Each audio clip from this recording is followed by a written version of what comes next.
Semangat pagi teman-teman semuanya. Kembali lagi bareng aku Mentor Aka di sini. Jadi pada video kali ini kita bakal belajar tentang optimasi SEO. Ya, jadi pada pertemuan sebelumnya teman-teman sudah belajar bareng mentor-mentor yang lain buat bikin layouting Flexbox CSS dan pada video kali ini teman-teman bareng aku bakal kenalan ya sama yang namanya optimasi SEO dan juga kita bakal coba terapin buat project landing page sekolah kita kayak gitu ya. Jadi nanti kita bisa tahu gimana optimasi itu bisa terjadi dan juga bagaimana hasilnya gitu.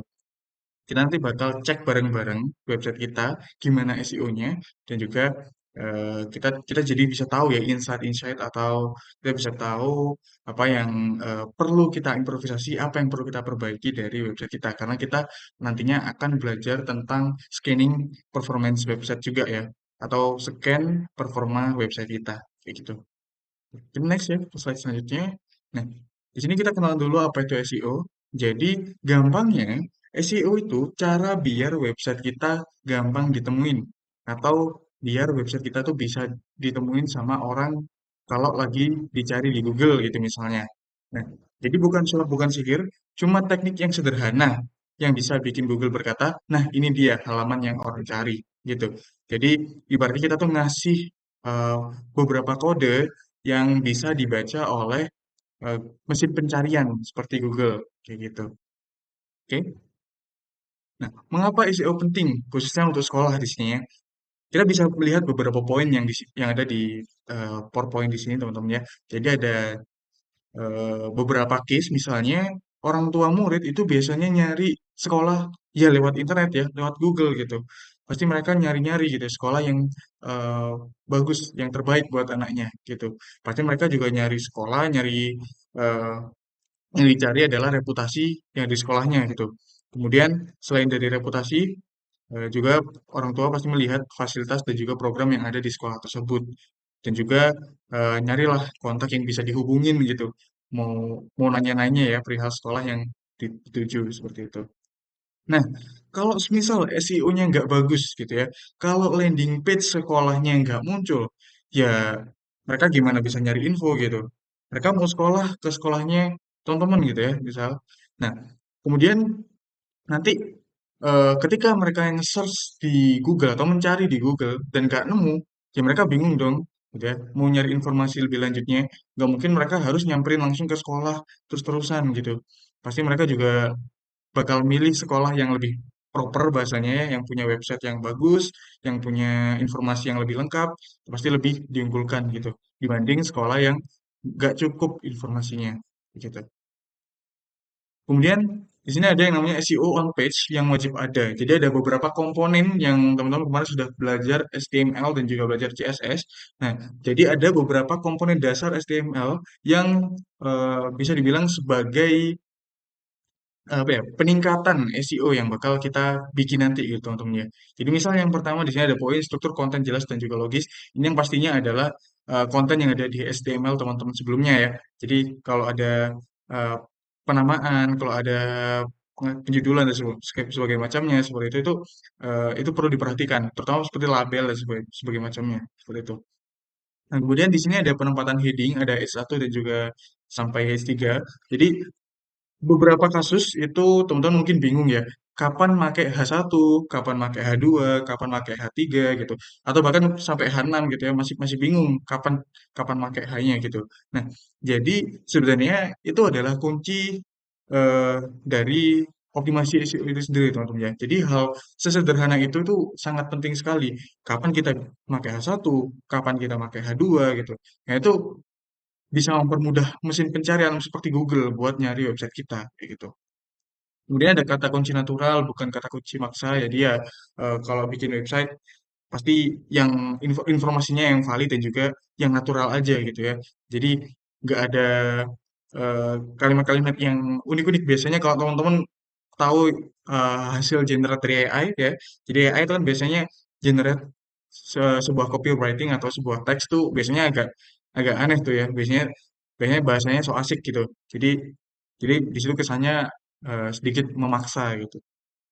Nah, kemudian metadata yang informatif. Nah, apa itu metadata? Nanti kita akan coba lihat langsung di baris kodenya, teman-teman ya.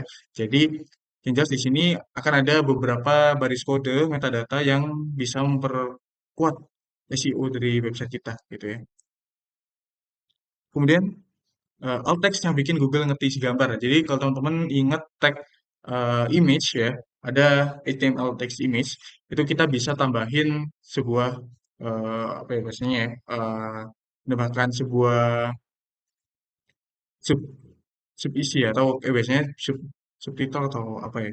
Hmm, nah, kita bisa menambahkan sebuah eh, komponen itu. Jadi jadi kita bisa bikin alt ya, alt sama dengan kemudian untuk alternatif teksnya itu jangan pakai judul gambar gitu. Jadi eh, lebih lebih jelas gitu ya. Jadi kayak misal teman-teman ngasih gambar tentang ruang kelas. Nah, di alternatif teksnya itu jangan dikasih judul gambarnya, tapi kasih tahu itu gambar apa gitu. Misal ruang kelas TKJ gitu dengan spesifikasi bla bla bla dan segala macamnya seperti itu. Nah, mungkin nanti kita bisa lihat langsung gitu. Nah, kemudian struktur konten ideal landing page sekolah. Nah, di sini kita tadi udah bahas ya beberapa bagaimana cara penggunaan H1 sampai H6 gitu. Nah, di sini ada H1. Jadi biasanya dipakai untuk nama sekolah dan juga value utama dari website. Biasanya ada di ketika kita masuk ke halaman web. Jadi orang masuk ke halaman web itu yang muncul adalah nama sekolah dan value utama dari sekolah kita. Kemudian ada H2 untuk profil sekolah, program unggulan hingga informasi kontak lengkap seperti itu. Jadi halamannya rapi, teman-teman ya. Jadi H2 ini akan menjadi sebuah eh, subtitle gitu ya. Jadi titel utamanya H1, misalnya judulnya H1, ini ke bawahnya adalah H2 gitu ya. Diurut ke bawah sebagai subtitle di bawahnya. Seperti itu. Nah, dan di sini tadi kita kembali lagi ke optimasi metadata. Jadi misalnya di sini ada title tag ya, ada SMA Negeri 1 Sekolah Unggul untuk Prestasi Masa Depan. Kenapa harus kayak gitu? Jadi kalau kita tahu ya teman-teman ya, di halaman HTML itu kita bisa bikin title ya. Jadi kita bisa langsung ngasih poin di dalam judul yang halaman website kita. Misalnya ada brand sekolah, ada value, ada kata kunci pendidikan, dan juga ada juga yang namanya meta description. Jadi meta description ini yang biasanya akan ditampilkan di search engine ya tentunya atau di Google gitu misalnya ya, mesin pencari. Nanti yang muncul adalah di meta description ini gitu yang membantu gitu, yang membantu untuk menampilkan. Jadi akan ada deskripsi yang teman-teman buat gitu, kemudian bisa ditampilkan di search engine seperti itu. Singkat, jelas, dan juga mengundang klik kayak gitu. Kemudian heading H1 sampai H3 yang terstruktur di sini. Jadi contohnya ya, kita kasih contoh lagi. Jadi misalnya yang satu untuk penulisan SMA Negeri 1 Sekolah Unggul gitu. H2 program unggulan, H3 kelas riset, dan juga untuk H3 ekstrakurikuler gitu ya. Ini ada fasilitas dan juga kontak. Ini bukan H2, H2, ini H3. Ini contoh H1 sampai H3 yang terstruktur gitu. Kemudian Google suka konten yang rapi ya, jadi pengunjung juga suka konten yang rapi. Jadi kalau teman-teman SEO-nya bagus gitu ya, halaman websitenya bagus, jadi layoutnya juga bagus ya. Jadi kemarin udah belajar Flexbox, jadi itu kita udah menang banyak banget gitu. Jadi user nggak ada alasan buat keluar dari atau pergi dari website kita gitu ya. Nah, kemudian di sini tadi yang sempat kita bahas kata kunci natural teman-teman ya. Jadi itu kata kuncinya natural, jangan robotik gitu. Jadi contoh naturalnya ya, sekolah kami menawarkan program unggulan seperti kelas riset dan pembinaan olimpiade gitu. Nah, kemudian jangan pakai yang kayak gini. Sekolah terbaik, unggulan terbaik, sekolah prestasi, unggulan terbaik. Kan aneh gitu. Biasanya kalimat-kalimat seperti itu di-generate oleh AI. Dan itu aneh gitu jadi dilihatnya. Jadi Google pasti bakal bingung gitu. Terus bakal kayak gini. Gitu. Kemudian kembali lagi ke alternatif teks gambar. Jadi kenapa penting? Karena Google buta tanpa alternatif teks. Jadi ketika gambarnya teman-teman nggak keload atau eh, gambarnya teman-teman tidak tampil ke halaman website, nanti yang muncul adalah alternatif teks. Dan juga Google itu cuman bisa baca alternatif teks yang kita tampilkan gitu teman-teman ya, yang kita buat. Jadi Google gak bisa dong baca image-nya gitu doang. Jadi teman-teman kalau mau bikin alternatif teks itu dibikin lebih bagus gitu. Contohnya di sini ada gedung utama SMA Negeri 1 dengan fasilitas laboratorium modern gitu. Bukan judul gambarnya sekolah foto 13.jpg gitu ya. Salah kalau gitu. Nah, kemudian di sini ada pakai checklist untuk landing page sekolah. Jadi checklist yang cepat, Cek cepatnya di sini ada gunakan judul relevan, optimalkan kalimat halaman, navigasi mudah, konten informatif, informasi program sekolah sudah lengkap, kontak gampang ditemukan. Jadi ini ada poin-poin utamanya teman-teman ya. Jadi ini yang wajib buat di checklist gitu ya. Pastiin halaman websitenya teman-teman tuh seperti ini gitu ya, seperti yang di checklist. Dan nah, di sini juga ada bonus teman-teman. Jadi sekarang udah zamannya AI. Nah, aku bakal kenalin aja gitu buat teman-teman perkenalan tentang GEO optimization. Jadi kalau SEO itu kan search engine optimization. Kalau GEO itu generative engine optimization. Jadi itu biasanya di-generate oleh Google AI gitu ya. Jadi kalau teman-teman sekarang search di Google itu kebanyakan orang bakal berhenti kalau udah dapet jawaban dari Google AI atau dari Gemini. Biasanya kan kalau kita nyari, misal nyari pentol bakar gitu ya di Google, itu pasti yang muncul adalah Gemini AI dulu. Dia pasti jelasin. Jadi orang tuh nggak perlu masuk halaman website bahkan sekarang. Jadi ada yang namanya GEO optimization. Apa itu GEO optimization? Jadi itu teknik untuk halaman website kita bisa dipahami oleh Google AI. Jadi untuk search generative experience gitu ya teman-teman ya. Kemudian eh, muncul dalam hasil AI overview ya, yang tadi saya jelasin teman-teman ya tentang Gemini AI. Jadi kalau kita cari sesuatu di Google sekarang udah dijawab pakai Gemini gitu. Kemudian di sini terbaca jelas dalam konteks lokasi dan kategori pendidikan. Jadi di sini juga semakin bagus GEO-nya, jadi AI akan menjelaskan lebih lebih jelas gitu teman-teman ya. Kalau misal GEO-nya nggak bisa membantu AI, ya pasti yang ditampilkan oleh AI mungkin kurang lengkap seperti itu. Nah ini ada gambarnya juga how to do generative engine optimization ya kan, ada beberapa. Nah teman-teman bisa lihat ya seperti itu. Jadi biar nggak lama-lama kita bakal langsung aja ke kodenya gitu. Oke, next kita akan ke kodenya teman-teman ya. Ya, di sini. Nah, aku udah sediain halaman website HTML yang udah dikasih dokumentasi kodenya ya teman-teman ya. Jadi kalau teman-teman kemarin sudah akses eh, project-nya ya, project halaman websitenya, dari sini saya tambahkan untuk dokumennya, dokumentasinya maaf. Nah, jadi ada beberapa komen yang teman-teman bisa coba pelajari dan juga pahami gitu. Mungkin kita start aja dari atas sampai ke bawah teman-teman. Mungkin kita bakal cepat aja. Yang pertama kita bisa lihat di sini ada tag HTML link ID class ya. Jadi ada atribut. Nah, ini atribut ya teman-teman ya. Jadi ini namanya atribut, atribut length artinya adalah memberitahu search engine bahwa konten kita dalam bahasa yang ada di atribut. Misal di sini link kita adalah ID. Jadi bahwa konten kita dalam bahasa Indonesia seperti itu teman-teman ya. Jadi jadi ini perlu ya teman-teman ya. HTML link-nya itu perlu disesuaikan. Biasanya kalau defaultnya pakai bahasa Inggris, jadi teman-teman ganti ke ID kalau ingin pakai bahasa Indonesia seperti itu. Nah, kemudian kita kembali lagi ke bawah. Nah, karakter set UTF-8 ya ini karakter teks ya teman-teman. Jadi teman-teman defaultnya untuk internasional itu kita pakai UTF-8 gitu ya. Biasanya udah default sih. Jadi kalau teman-teman generate HTML pakai VS Code kah atau apapun itu biasanya bakal otomatis disetting pakai UTF-8 gitu. Jadi biar sama gitu ya, yang bisa biar gampang bacanya. Memastikan karakter khusus Indonesia ditampilkan dengan benar, wajib untuk komunitas internasional seperti itu. Kemudian ada viewport ya, viewport teman-teman. Jadi Google menggunakan mobile first indexing sejak 2019. Jadi halaman yang mobile first mendapat ranking lebih tinggi. Kemudian responsive design artinya faktor yang ranking penting gitu. Jadi artinya apa? Jadi di sini kita tambahkan ya atribut konten di mana hal ini bisa membuat halaman website kita menyesuaikan dengan device yang dimiliki oleh user gitu ya. Jadi ini penting sekali teman-teman with device with. Jadi eh, lebarnya ya, lebarnya dari halaman halaman website user itu akan sama dengan ukuran device-nya gitu ya. Jadi akan menyesuaikan dengan baik kayak gitu. Kemudian di sini juga ada meta description, hal yang sangat penting sekali ya untuk SEO teman-teman. Jadi ada beberapa tipsnya di sini, ada 100 sampai 160 karakter optimal. Kemudian muncul di hasil pencarian Google sebagai snippet ya. Jadi yang bakal muncul nih teman-teman ya. Tadi yang aku sempat kenalin yang namanya meta name description, meta description. Jadi dia yang bakal akan menjadi sebuah, oh ya bahasanya, ya, deskripsi ketika ketika orang lain nyari website kita gitu ya. Misal SMK Gaini Nusantara, yang muncul adalah meta name description-nya teman-teman. Jadi di sini sangat penting sekali untuk ditampilkan gitu. Nah, kemudian ada canonical teman-teman ya. Jadi untuk mencegah duplikat konten isu ya. Jadi ini harus disesuaikan dengan halaman website yang kita miliki ya teman-teman ya. Jadi disamain aja, ini disesuaikan, ini bisa disesuaikan, bisa diganti gitu ya. Sampai nanti teman-teman udah punya eh, halaman websitenya gitu.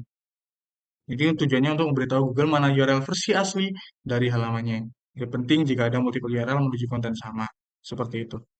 Kemudian ada Five Icon, ini icon yang ada di pojok kiri ya teman-teman. Kalau kalau Five Icon yang kita punya sekarang ini fiveicon.io ya. Logo sekolah seperti ini, logo nama sekolah. Nah, jadi di sini kita juga perlu harus menambahkan yang namanya icon ya teman-teman ya. Jadi untuk meningkatkan brand recognition di search result dan juga faktor user experience yang mempengaruhi CTR seperti itu. Nah, kemudian kita cari di sini selanjutnya ada tag title, teman-teman tag title. Jadi ini yang tadi yang salah satu poin kritikal juga. Jadi eh, ada beberapa keyword yang perlu ditampilkan. Misalnya SMK Gini Nusantara, terus dikasih penghubung, gini ya, dikasih penghubung. Misalnya pakai pakai karakter ini, gitu. Ada format karakter ini, ada keyword utama, terus brand name, siap kerja, santun dan mandiri, seperti itu. Ini salah satu tips untuk optimasi SEO-nya. Kemudian ada pre-connect. Pre-connect untuk performance ya teman-teman. Jadi mempercepat loading external resource ya. Jadi external resource itu seperti ini teman-teman. Ada font Google Apps dan juga font G-Static. Ini adalah font yang ada di halaman website Google Fonts ya. Jadi kita ambil linknya, nah kita lakukan pre-connect gitu. Jadi loadingnya biar biar cepat gitu ya. Core Web Vitals sangat penting untuk SEO tahun 2014 gitu ya. Ini. Jadi kita lakukan pre-connect dulu. Ini CSS ya, ini seperti biasa.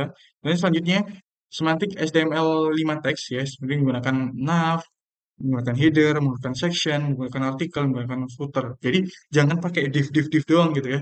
Jadi kita juga bisa pakai semantik HTML5 gitu, misalnya nav ya, header tadi section dan segala macamnya. Memang membantu saya sendiri memahami struktur konten, pendekatan accessibility, yang juga faktor SEO, kayak gitu tuh. Nah, misalnya di sini ada internal linking ya. Link internal bantu Google crawl semua halaman, gitu. Distribusi link juice ke halaman penting, kemudian gunakan anchor text yang deskriptif. Di sini anchor text ya teman-teman ya. Anchor text ya. Ya, seperti itu. Nah, hindari klik di sini sebagai anchor text gitu ya. Jadi jangan pakai klik di sini gitu. Ini sangat jadul sekali teman-teman ya. Pakai kalimat klik di sini gitu. Kemudian kita scroll lagi ke bawah. Lagi area label untuk accessibility. Jadi ada area label. Jadi untuk membantu screen reader dan juga Google menilai accessibility sebagai faktor ranking gitu. Jadi juga termasuk ranking kalau teman-teman nanti mau nge-scan halaman websitenya gitu teman-teman ya. Nah, ini ada video optimization. Kemudian pada halaman website kita ada videonya ya. Jadi kita bisa coba untuk mengoptimasi halaman yang menampilkan video gitu teman-teman ya. Nah, di sini misalnya ada gunakan formatting efisien, WebM MP4, video menggunakan adjustment sinyal positif dan SEO. Hindari autoplay dengan sound gitu ya, jadi kita nggak pakai sound ya, tentunya. Dan juga temukan post limit to fallback, segala macamnya, kayak gitu. Nah, kemudian scroll lagi ke bawah kita bisa lihat ya di sini heading hierarchy yang tadi kita sempat bahas panjang lebar ya, mengenai H1 sampai H6. Jadi hanya satu H1 per halaman. Jadi H1 harus mengandung keyword utama kayak gini. H1-nya ini. Mencetak generasi kompeten dan siap kerja ini H1-nya. Kemudian selanjutnya konten berkualitas minimal 300 kata. Jadi di sini konten berkualitas itu seperti yang kita udah jelasin ya. Jadi tulis untuk manusia, bukan untuk robot seperti itu teman-teman. Nah, kita lagi scroll ke bawah ada yang namanya CTA ya, sudah yang jelas meningkatkan conversation. CTA itu call to action ya teman-teman. Jadi yang menarik gitu ya, menarik untuk diakses oleh pengguna gitu. Ini ada nomor 16 ya, di sini ada trust signals, jadi ada statistik, jadi teman-teman ya, jadi kalau bikin halaman website langsung kasih poin-poinnya ya, jadi di sini misalnya ada trust signal, jadi ada statistik, sertifikasi, kemudian awards yang meningkatkan trust gitu. Jadi Google EAT, experience, expertise, outreach, niceness, kemudian trust. Jadi trust signal itu masuk faktor ranking yang juga penting teman-teman. Kemudian ada program sesuai tips yang 17. H2 untuk subsections, H2 harus relevan dengan H1 gitu. Bahkan keyword variation. Dan step section utama perlu yang namanya H2 atau header 2 gitu. Nah, kemudian untuk tips selanjutnya di sini ada artikel tag untuk konten berdiri sendiri. Jadi gunakan tag artikel untuk konten yang independen. Jadi misalnya seperti ini ada elemen card yaitu kita pakai yang namanya artikel seperti itu teman-teman ya. Jadi jangan kebiasaan pakai div terus. Kemudian ada image optimization ini juga kritikal teman-teman. Ini yang jarang dilakuin sama developer gitu ya. Jadi ini penting banget. Yang pertama, ini kita bahas lagi ke alternatif teks deskriptif, bukan image.1 PNG. Ini lihat, alternatifnya siswa TKJ merakit komputer, bukan foto bla bla .jpg gitu ya. Jadi yang jelas.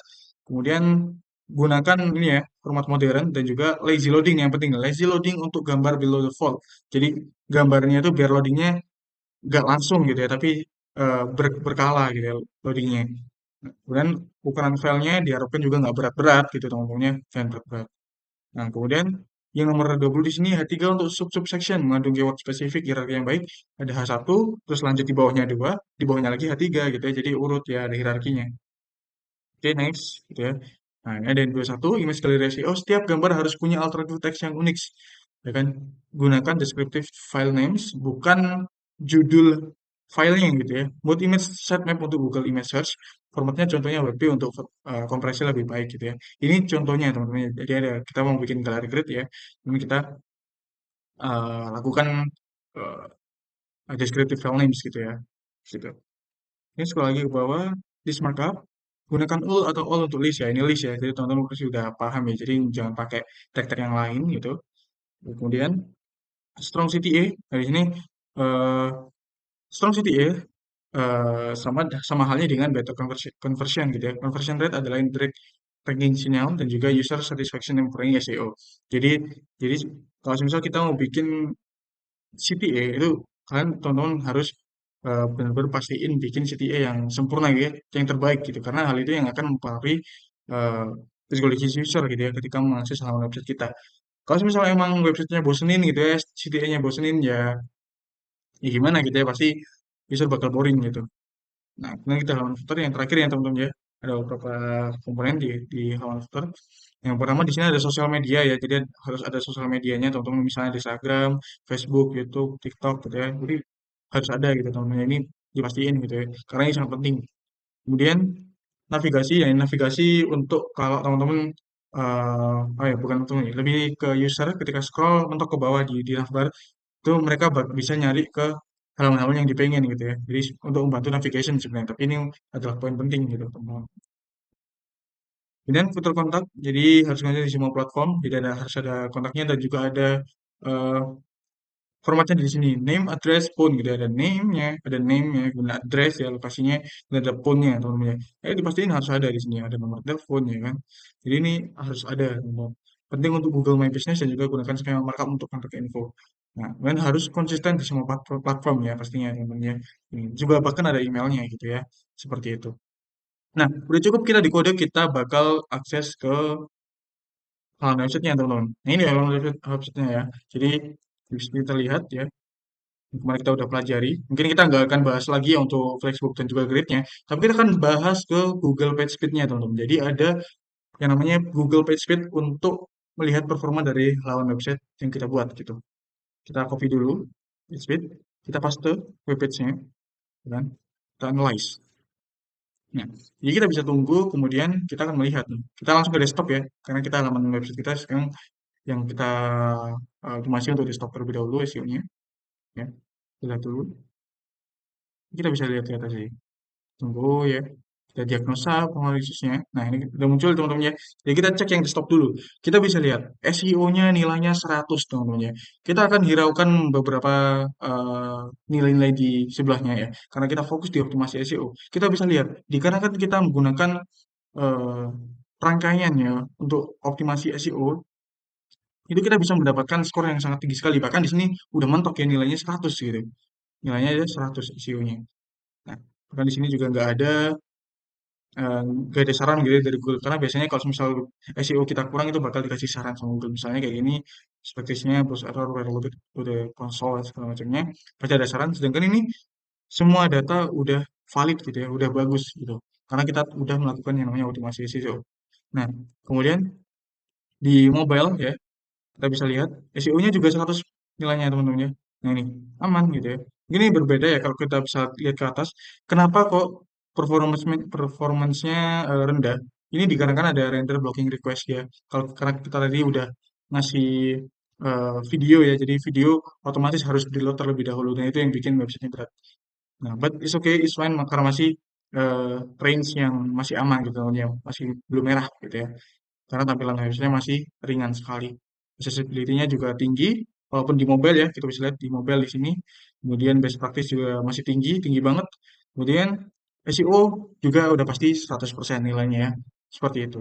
Jadi hal yang tadi sudah kita eh, pelajari bareng-bareng ya teman-teman ya, itu kita sudah lihat secara langsung gitu di praktek kodenya dari checklist-checklist inilah gitu ya. Jadi kita dengan menggunakan checklist-checklist yang ada yang udah kita coba tadi praktikkan bareng-bareng, kita lihat bareng-bareng, nah kita bisa mendapatkan hasil yang sungguh sempurna gitu ya. Bahkan benar-benar kita dapat nilai yang sempurna 100 seperti itu. Nah, mungkin saya cukupkan dari saya teman-teman. Jika ada pertanyaan nanti bisa teman-teman bisa memberikan komentar ya. Jadi mungkin saya cukupkan dengan mentor Aka di sini. Terima kasih atas perhatiannya teman-teman. Sampai jumpa di video berikutnya. Bye bye.